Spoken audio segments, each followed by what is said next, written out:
পবিত্র কোরআনুল কারীমের 114 সূরার মধ্যে 12 নম্বর সূরা, যেই সূরাটার নাম হচ্ছে সূরাতু ইউসুফ।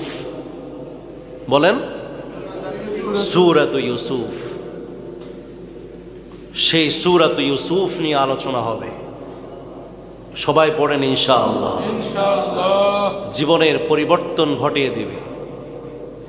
ইউসুফ আলাইহিস সালাম এমন কেমন শ্রেষ্ঠ ব্যক্তি যার নামে কোরআনুল কারীমে একটা সূরা দিয়েছেন।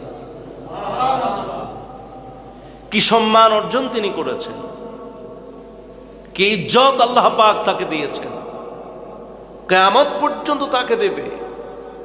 কোন গর্ভধারিণী মা গর্ভধারণ অবস্থায় সূরাত ইউসুফ যদি তেলাওয়াত করতে থাকে, তাহলে তার সন্তান ইউসুফ আলাইহিস সালামের মতো সুন্দর এবং চরিত্রটাও চরিত্রবান হয়ে যাবে। সুবহানাল্লাহ।